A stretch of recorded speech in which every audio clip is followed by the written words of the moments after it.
আমরা আরাফার ময়দানে সূর্যাস্ত যাওয়া পর্যন্ত অবস্থান করে আমরা মুজদালিফার উদ্দেশ্যে রওনা হয়ে মুজদালিফা এসে পৌঁছেছি। দেখতে পাচ্ছেন আমরা এই মুহূর্তে মুজদালিফা এসে পৌঁছেছি। আমাদের পূর্বেই অনেক হাজী সাহেবগণ এখানে এসে অবস্থান নিয়েছেন খোলা আকাশের নিচে। কেউ বা নামাজ পড়ছেন, কেউ বা একটু বসে রেস্ট করছেন, কেউ বা একটু শুয়ে আছেন।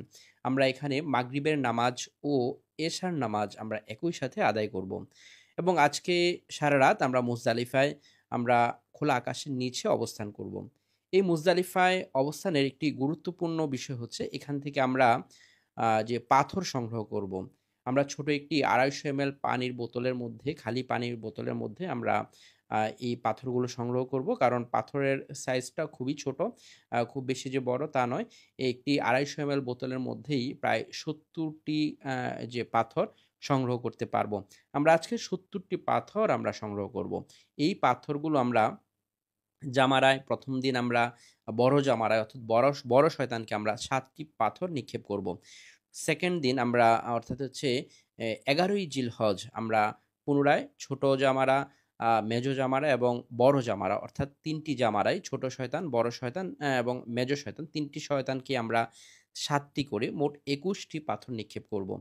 এবং তার পরদিন আমরা ১২ই জিলহজ আমরা পুনরায় ছোট জামারা, মেজো জামারা এবং বড় জামারা অর্থাৎ ছোট, বড় এবং মেজো ৩ টি শয়তানকে আমরা ৭ টি করে ২১ টি পাথর নিক্ষেপ করব।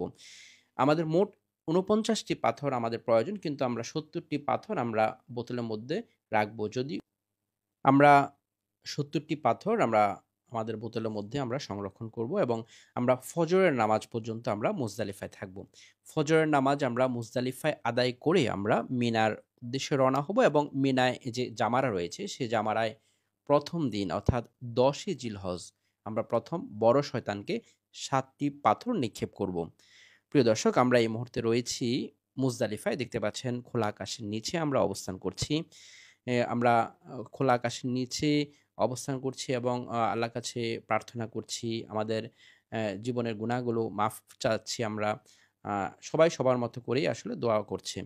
আমরা সকাল হতে আমরা যাতে মিনায় প্রবেশ করতে পারি, সেজন্য আমরা ১ম থেকেই আমরা একেবারেই মিনার কাছাকাছি গিয়ে অর্থাৎ মুজদালিফার শেষ সীমানার দিকে গিয়ে কিন্তু আমরা অবস্থান নিয়েছি।